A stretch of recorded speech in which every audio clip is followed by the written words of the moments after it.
वंदे मातरम सभी स्टूडेंट को जय हिंद। और मैं लेके आ चुका हूँ आपके सामने एसएससी एमटीएस के 8 अक्टूबर का फर्स्ट शिफ्ट का पेपर। जो मैंने पढ़ाया वही आया, उससे बाहर कुछ नहीं आया है। तो एक बार लाइक शेयर सब्सक्राइब कर लेंगे अपने YouTube channel all exam class को। तो भाई देखने वाले हैं कि आज के क्वेश्चन कैसे पूछे गए हैं और किस टाइप के क्वेश्चन हमको पूछे जा रहे हैं पेपर में, वो सारी चीज़ें यहाँ पर हम क्लियर करने वाले हैं। गो और नुआ मुंडी खदानें भारत के किस राज्य से संबंधित हैं? तो जो खदानें हैं झारखंड से संबंधित है। चौथा हमारा सेक्टर होगा और बहुत महत्वपूर्ण खदानें हैं, तो इनको आप लोग नाम नोट कर लीजिएगा। अगला है वित्तीय वर्ष क्या है, यानी कि वित्तीय वर्ष किसे कहा जाता है?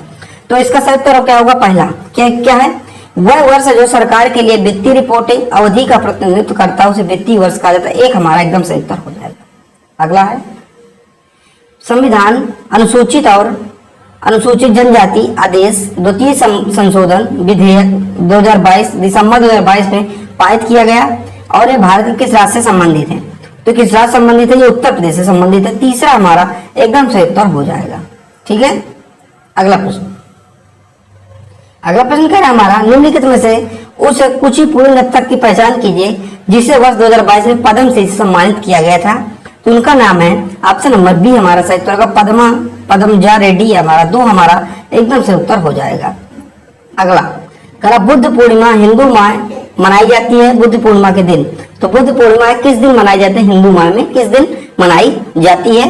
जो मनाई जाती है हमारा सही उत्तर होगा ऑप्शन नंबर ए बैसाख में मनाई जाती है। ये हमारा एकदम सही उत्तर हो जाएगा। ठीक है, अगला निम्नलिखित में से कौन सी अफगान की आधिकारिक भाषा है? तो कह रहा कौन सी अफगान की आधिकारिक भाषा है? तो जो अफगानिस्तान की जो आधिकारिक भाषा है वो दारी है। कौन सी? दारी है। ठीक है, अब देखिए कुछ आधिकारिक भाषाएं देख लीजिए। तो सिंगली किसकी आधिकारिक भाषा है? तो सिंगली जो है श्रीलंका की आधिकारिक भाषा है। वर्मी में हमारी की आधिकारिक भाषा है।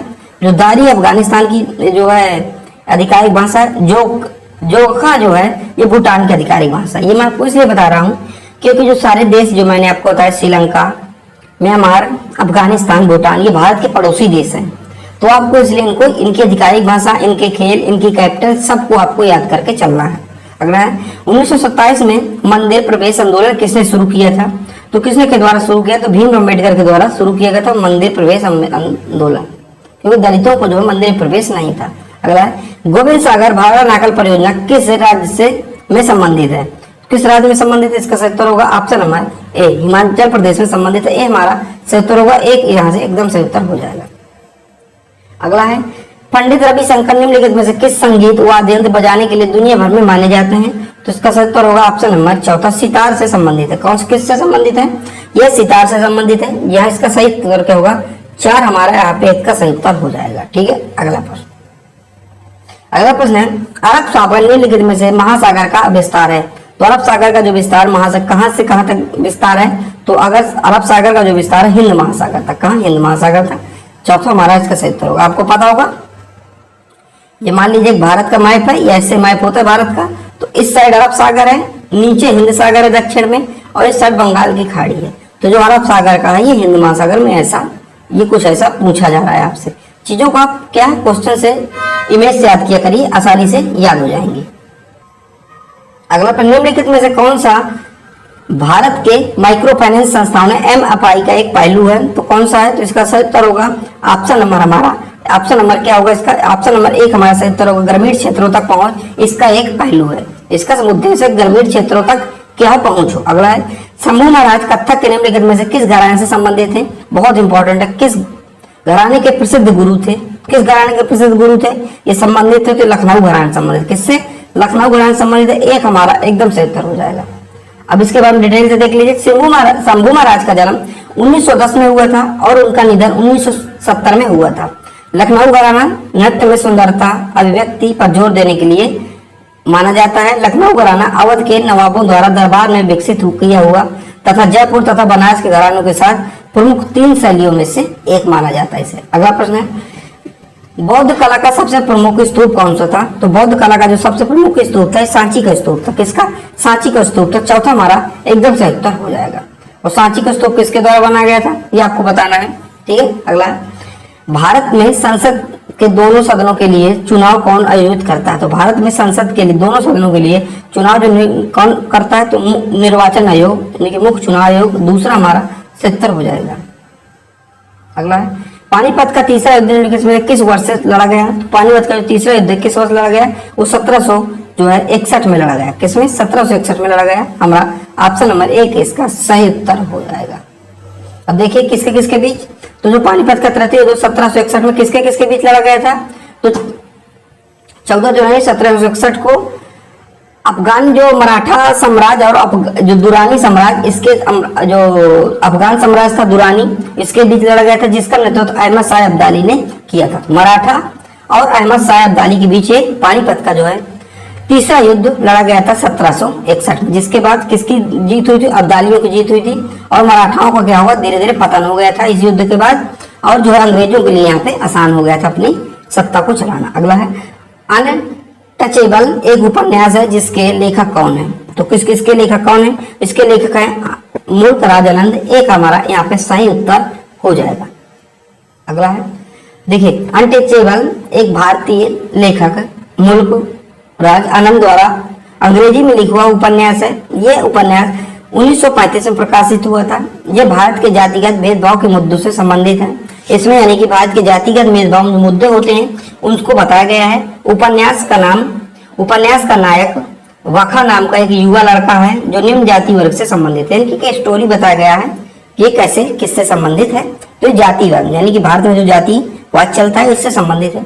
अगला है नटवाई नृत्य किस नृत्य शैली से संबंधित है? जो नटवाई नृत्य है तो ये कथक नृत्य शैली से संबंधित है। एक हमारा सही उत्तर हो जाएगा। ठीक है, अगला है बिरसा मुंडा हॉकी स्टेडियम भारत के सबसे बड़े हॉकी स्टेडियम में से एक है। स्टेडियम किस राज्य में स्थित है? ये स्टेडियम है जो किस राज्य में स्थित है? उड़ीसा में स्थित है। कहाँ स्थित है? उड़ीसा स्थित है। तीसरा हमारा एकदम सही उत्तर हो जाएगा। अगला है निर्देशकों से दर्शकों को मोटे तौर पर 3 व्यापक श्रेणियों में वर्गीकृत किया गया। निम्नलिखित में इस वर्गीकरण का हिस्सा नहीं है। तो कौन सा जो इस वर्गीकरण का हिस्सा नहीं है तो ये आपको बताना है। तो इसका सही उत्तर क्या होगा? इसका सही उत्तर होगा चौथा, अधिकारी किसका सही उत्तर नहीं। आपको पता होगा जब हमारे यहाँ आजादी की लड़ाई की संघर्ष चल रहा था तो उदारवादी, समाजवादी, गांधीवादी ऐसे लोगों में बांटा गया था, लेकिन अधिकारी के ऐसा कुछ शब्दावली नहीं थी। अगला है भारत के निम्नलिखित में से किस देश को हराकर अपना पहला महिला जूनियर हॉकी एशिया कप जीता? तो किसको हराकर? तो ये दक्षिण कोरिया को हराकर। किसको? दक्षिण कोरिया को। चौथा हमारा यहाँ पे सही उत्तर हो जाएगा। अगला है निम्नलिखित में से कौन Sita an illustrated retelling of the Ramayana पुस्तक के लेखक कौन है? तो इसका सही उत्तर क्या होगा? इसका सही उत्तर होगा ऑप्शन नंबर हमारा दूसरा, इसका सही उत्तर होगा देवदत्त पटनायक। इसका एकदम सही उत्तर हो जाएगा। ठीक है, तो पुस्तकों से संबंधित भी क्वेश्चन पूछे जा रहे हैं, एमटीएस में दिया याद रखेगा। अगला है आवर्त सारणी के समूह एक की कौन सी नरम धातु हवा के संपर्क यानी कुछ ही सेकंड अंदर धूमिल हो जाती है?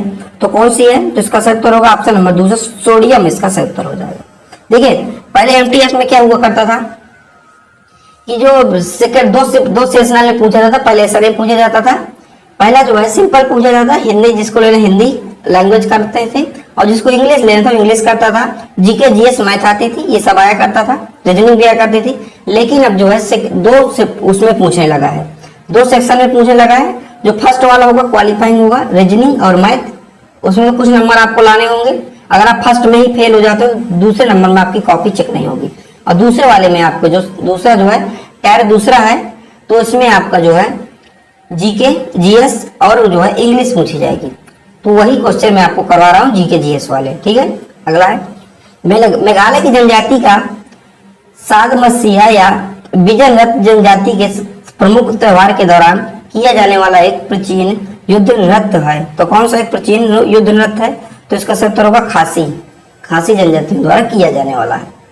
अगला है पुरुषों के लिए हैंडबॉल गेंद का वजन कितना होता है? तो पुरुषों के लिए अगर बात की जाए तो हैंडबॉल गेंद का जो गेंद होता है तो 425 से 475 ग्राम तक ही हो सकता है। ये किसके लिए? पुरुषों के लिए। और महिलाओं के लिए इस वजन का जो है अलग होता है, वजन इसका अलग होता है। अगला है स्वास्थ्य प्रतिरक्षा प्रणाली कम रोशनी में दृष्टि और स्वस्थ त्वचा के लिए कौन सा विटामिन आवश्यक है? ये विटामिन जो हमारा ए आवश्यक है। कौन सा विटामिन जो हमारा ए आवश्यक है? चौथा हमारा एकदम सही उत्तर हो जाएगा। ठीक है।